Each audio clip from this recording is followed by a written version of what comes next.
Gostaria neste momento de passar algumas sugestões, alguns conceitos que certamente poderão ajudá-lo no seu trabalho de proclamar a palavra de Deus, a mais nobre tarefa certamente que Deus entregou ao ser humano.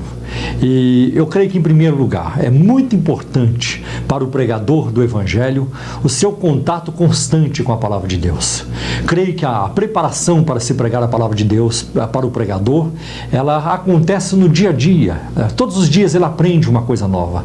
Todos os dias ele encontra na palavra de Deus algo novo, algo que vai somando as suas experiências, que vai aumentando a sua percepção das verdades de Deus para nós. Então é importante que no dia a dia ele esteja atento a ouvir a voz de Deus, a ouvir a palavra de Deus. Tem sido a minha experiência, muitas vezes, ao ler a palavra de Deus, eu a leio toda, de vez em quando chega um versículo, parece que eu o vejo como que pulando para mim, gritando para mim, olha para mim aqui, eu estou aqui, me usa, chegou minha vez. Eu acho que isso é importante. Às vezes, até uma necessidade que eu estou passando no momento, aquele versículo serve para trazer um conforto, uma direção, uma orientação para a minha vida. Então, eu creio que uma das maneiras de Deus falar conosco é através do contato constante da palavra de Deus. O pregador jamais pode se distanciar da palavra de Deus. Deve tomar a palavra no seu todo, porque toda a Escritura é divinamente inspirada e a Bíblia deve ser levada em consideração totalmente. Então, ele prega todo o conselho de Deus, como disse Paulo aos anciãos de Éfeso em Atos capítulo 20, nunca deixei de vos anunciar todo o conselho de Deus. Agora, outra coisa muito importante para o pregador é a fidelidade à palavra de Deus. O homem sobe no púlpito, o pregador sobe no púlpito para anunciar a palavra. Ele não pode transformar o seu tempo no púlpito em piadas, em conversas paralelas. Não, é a palavra de Deus. Como Jesus foi muito claro na parábola do semeador, em Marcos capítulo 4, versículo 14, Jesus disse, o que semeia, semeia a palavra. Ali o contexto é a palavra de Deus. E vale lembrar também o que o apóstolo Paulo disse a Timóteo na sua segunda carta a Timóteo. E de acordo com a erudição do Novo Testamento, quando Paulo escreveu a sua segunda carta a Timóteo, faltava mais ou menos uma semana para ele ser decapitado sob as ordens de Nero. E mesmo assim, diante da perspectiva da morte, a preocupação do grande apóstolo é com a palavra. Ouça o que ele disse a Timóteo.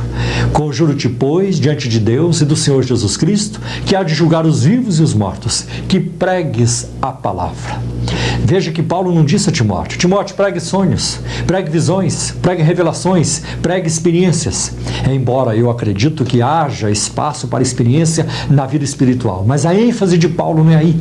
A ênfase dele é na palavra. Pregue a palavra, Timóteo, porque é a palavra que liberta, é a palavra que satisfaz, é a palavra que alimenta, é a palavra que vai trazer cura para a alma. Então é importante isso.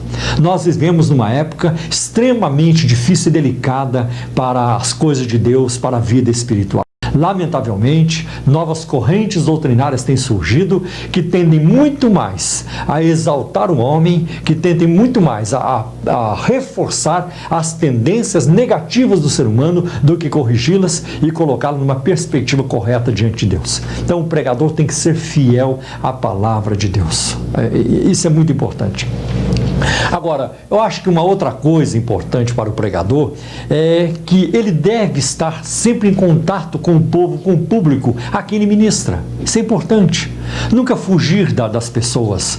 Hoje você vai encontrar, por exemplo, pregadores, e tem sido assim nos últimos anos, que amam a multidão, mas odeiam o indivíduo. Gostam de falar para milhares. Termina de falar, ele some, desaparece, não tem contato com ninguém.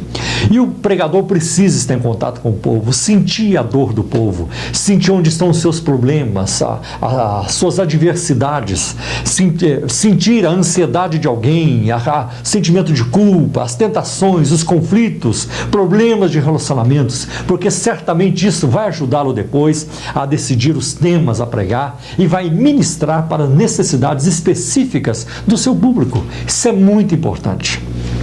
Agora, também o pregador eficaz, o pregador que quer fazer um bom trabalho para Deus, ele não pode deixar de lado a hermenêutica, que é a ciência de interpretação de texto. No caso aqui, a ciência da interpretação do texto bíblico, para que ele possa extrair do texto o melhor sentido possível e a melhor aplicação possível para os seus ouvintes. Porque tem havido muitos abusos. O fato de deixar de lado a hermenêutica, os critérios normais para se interpretar um texto bíblico, tem causado transtornos até. Eu poderia citar muitos exemplos, como você também já deve conhecer exemplos assim. Eu me lembro de alguém que foi pregar sobre a ressurreição do filho da viúva de Naim, e o texto diz que Jesus tocou o esquife, o caixão do morto. Então ele vira-se para o público e diz: irmãos, eu não sei o que é esquife, mas eu acho que era uma gaitinha, uma gaita que Jesus tocava, e quando ele tocava, o morto se levantava. E o povo se alegra com aquela explicação, pensando que está ouvindo algo profundo das Escrituras, o que é lamentável.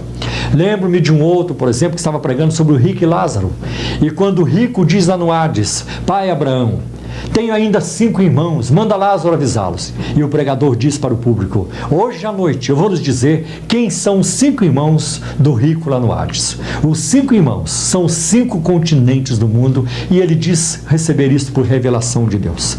É muito perigoso quando alguém chega no púlpito dizendo isso: eu estou ensinando isso por revelação. Porque na verdade o que nós precisamos é de iluminação para entender aquilo que Deus já revelou na sua palavra. Então, muito importante o pregador ter essa postura. Outro aspecto importante da vida do pregador, e se ele quiser fazer um bom trabalho para Deus, é ele ser humilde o suficiente para ouvir de outros pregadores e aprender com as experiências positivas de outros. É muito importante ao longo da história da igreja você prestar atenção nos homens de Deus que foram grandemente usados. Por exemplo, Lutero, Calvino, são homens que servem de tremenda inspiração para nós. Jonathan Edwards, George Whitefield, Moody, vários outros têm servido de exemplo para nós. Leia sobre eles, leia suas biografias, como é que foi sua vida de oração, a preparação de sermão, como é que eles se prepararam para pregar, o resultado das suas pregações, a forma de como viveram. Tudo isso vai enriquecer a vida do pregador. Então é importante isso. E mesmo depois que você já estudou o texto, onde você já fez análise histórica, análise gramatical, onde você já traduziu o texto e você aplicou os princípios da hermenêutica, é importante depois verificar o que outros no passado, os mestres do passado, disseram sobre aquela passagem antes de você tirar uma conclusão final. Vê se concorda com aqueles a quem Deus também iluminou no passado e de maneira maravilhosa.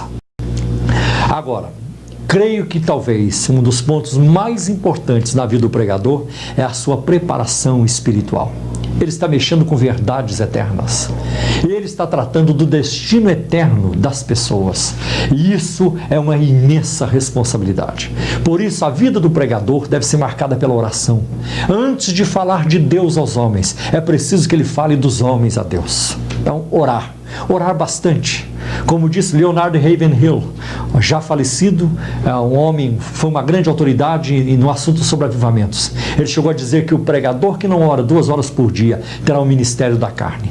Então é importante a vida de oração do pregador.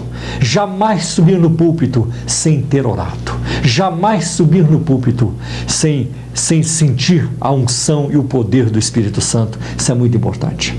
Por mais que ele se prepare, por mais informações que haja no seu esboço, na sua pregação, por melhor preparado que ele esteja, se não houver a unção do Espírito, o poder do Espírito Santo e a autoridade do Espírito Santo na sua pregação, as vidas não serão transformadas, as vidas não serão tocadas. Então é importante isso, a preparação espiritual do pregador.